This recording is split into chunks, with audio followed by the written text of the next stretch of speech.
So hey guys, good evening. Welcome back to my channel in my lifestyle. I hope কি তোমরা সবাই খুব ভালো আছো আর আমিও ভালো আছি। তো আর একটা নিউ ব্লগে তোমাদের সবাইকে অনেক অনেক ওয়েলকাম। আর আজকের এই ব্লগটা হতে চলেছে একটা রেসিপি ব্লগ। আর আমি আজকে বানাচ্ছি হলো মিক্স ভেজ পরাঠা। মানে এই যত সবজি নিয়েছি এইগুলো দিয়ে আমি একটা মিক্স ভেজ পরাঠা বানাবো। তার জন্য আমি এখানে নিয়েছি আটা, আর এখানে আমার ফ্রিজে অল্প কিছু পনির ছিল, যার জন্য আমি এই পনিরটাও নিয়ে নিয়েছি। আর এখানে নিয়েছি টমেটো, ক্যাপসিকাম, ধনেপাতা, কাঁচা লঙ্কা, আর এখানে নিয়েছি কিছু গোটা রসুন, এটাকে আমি থেতো করে নেব। আর এখানে নিয়েছি হচ্ছে বাঁধাকপি, গাজর গ্রেট করে নিয়েছি, আর নিয়েছি হচ্ছে পেঁয়াজ। আর তার সঙ্গে কিছু মশলা নিয়েছি এখানে, যেরকম এইটা হচ্ছে একটা হোমমেড মশলা, আর এখানে আছে গরম মশলা, আর এটা হচ্ছে লঙ্কার গুঁড়ো, আর এটা হচ্ছে কাশ্মীরি লঙ্কার গুঁড়ো। তো এই যে, আর এই সাইডে আছে নুন। তো আমি এইগুলো দিয়েই আজকে মিক্স ভেজ পরাঠা বানাবো। তো চলো তাহলে রেসিপিটা স্টার্ট করা যাক। এই যে এর মধ্যে আটা দিয়ে নিয়েছি, আর তার মধ্যে দিলাম নুন। তো এবার আটাটাকে মেখে নেব ভালোভাবে। তো এবার জল দিয়ে নিলাম। তো এবার যেরকম রুটির আটা মাখা হয় সেরকম মেখে নেব আটাটাকে। তো চলো তাহলে এবার আটাটা মেখে নিয়ে আগে। তো এই যে এদিকে একটা ফ্রাইং প্যান বসিয়ে নিয়েছি, আর এর মধ্যে দিয়ে দিলাম অল্প করে তেল। তেলটা এখন গরম হোক। তেল দিয়ে নিয়েছি এই যে। এবার তেলটা গরম হোক কিছুক্ষণ, তারপরে আমরা এর মধ্যে দিয়ে দেবো হচ্ছে কাঁচা লঙ্কা কুচি, আর এই রসুন যে থেতো করে রেখেছিলাম এইটা। চলো গাইস, তেলটা গরম হয়ে গেছে, এবার দিয়ে দিই এর মধ্যে কাঁচা লঙ্কাটা দিয়ে নিলাম, আর রসুন থেতো করে রেখেছিলাম ওইটা দিয়ে নিলাম। এবার এটাকে হালকা করে ভেজে নেব।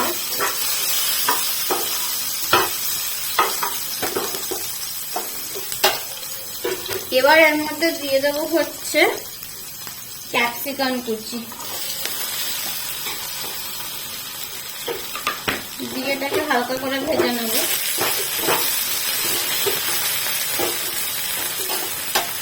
তো এবার আমরা এর মধ্যে দিয়ে দেবো হচ্ছে এই যে বাঁধাকপিটা কুচিয়ে রেখেছিলাম সেটা দিয়ে দেবো। তারপরে দেবো হচ্ছে গাজরকে গ্রেট করে রেখেছিলাম, আর দিয়ে দেবো পেঁয়াজ কুচি। তো সব একসাথে দিয়ে এবার এগুলোকে ভালোভাবে একটু মিক্স করে নেব। এইভাবে ভালোভাবে একটু মিক্স করে নেব। আর এটাকে বেশি ভাজবো না, হালকা ভাজা ভাজা করবো।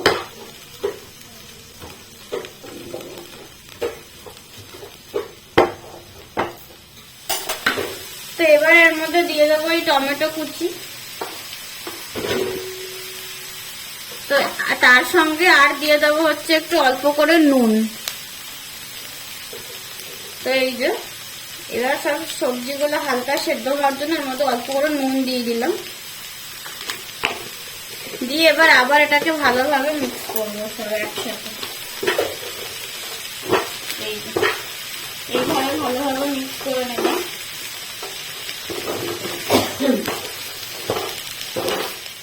তারপর গাইস এটা কিছুটা ভাজা ভাজা হয়ে গেছে, আর আমি এর মধ্যে এই মশলাগুলো সব দিয়ে দেবো, যা যা মশলা নিয়েছিলাম। এই যে মশলাগুলো দিয়ে আমি আবার এগুলোকে ভালোভাবে মিক্স করে নেব। আপনারা চাইলে এটা এরকম ভাবে কাঁচাও করতে পারেন, মানে যেরকম আমি কেটে রেখেছিলাম সেইভাবে সেরকম কাঁচাও করতে পারেন, কিন্তু আমি একটু হালকা করে ফ্রাই করে নিয়েছি, যাতে কাঁচা একটা গন্ধ থাকে না, সেই গন্ধটা চলে যাবে ফ্রাই করে নিয়েছি। আর আমি পনিরটা কিন্তু এর মধ্যে দিইনি, পনিরটা আমি মানে এটা নামিয়ে এর সঙ্গে মানে ও কাঁচা অবস্থায় মাখাবো, ওটাকে আর ভাজি না। তো এবার আমি এর মধ্যে দিয়ে দেবো হচ্ছে এই যে ধনে পাতা যে কুচিয়ে রেখেছিলাম, এই ধনে পাতাটা দিয়ে দেবো।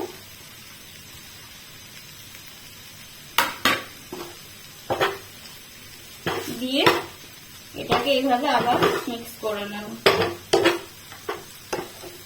আর এর সঙ্গে আর একটা জিনিস দেবো, এটা আমি দেখাতে ভুলে গেছিলাম, সেটা হচ্ছে এই যে কসুরি মেথি।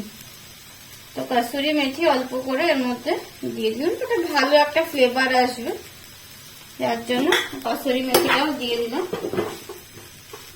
দিয়ে এবার এটাকে আবার ভালোভাবে সব একসাথে মিক্স করব।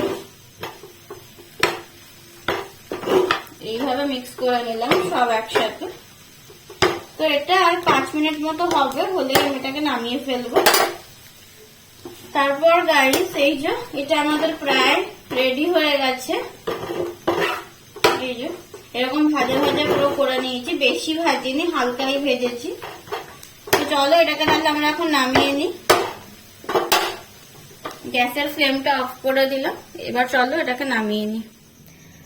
তো এই যে গাইস আমি এটাকে নামিয়ে নিয়েছি। আর এই প্যানের মধ্যেই এবার আমি এই পনিরটা দিয়ে দেবো। পনিরটা আমার কাছে মানে অল্পই ছিল আর আমি সেটুকুই দিয়ে দিয়েছি। তো আপনারা চাইলে পনিরের যে পরিমাণটা ওটা আপনারা কম বেশিও করতে পারবেন। এই যে তো এবার এটাকে একসাথে ভালোভাবে এইভাবে মিক্স করে নেব। এই যে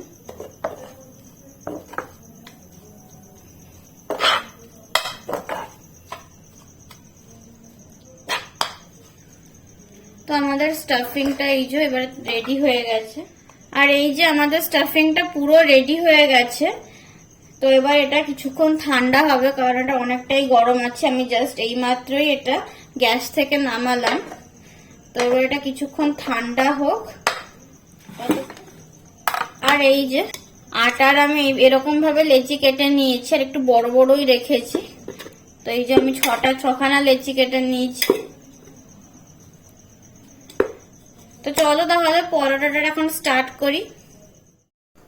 আর এদিকে আমি লেচিগুলোকে আটার মধ্যে ডিপ করে এইভাবে গোল করে বেলে নিচ্ছি। আর একটু বেশি করে আটা দিয়ে বেলছি, না হলে লেগে যাওয়ার চান্স আছে। তো এই এর যেভাবে বেলা হচ্ছে সেইভাবেই গোল করে বেলে নেবেন। আর একটু বড় করে বেলবো। এই তো এই যে বেলা হয়ে গেছে, এবার এর মধ্যে আমি স্টাফিংটা দিয়ে দিচ্ছি। এইভাবে স্টাফিংটা দিয়ে আমি মানে 4 কোনা করে মানে স্কোয়ার শেপে আমি যেরকম মোগলাই হয় আর কি, ওই রকমভাবে আমি এরকমভাবে মুড়ে নিচ্ছি। এরকম স্কোয়ার করে মুড়ে নিলাম। তো এবার এটার ওপরে আরেকটু আটা দিয়ে বেলে নিতে হবে। এইভাবে আমি পুরো সাইডগুলোকে ভালো করে টিপে টিপে বেলে নিচ্ছি। তো এইটা প্রায় এখন বেলা হয়ে গেছে, আর বেশি প্রেশার দিয়ে বেলবো না, না হলে স্টাফিংগুলো বেরিয়ে যাওয়ার চান্স আছে।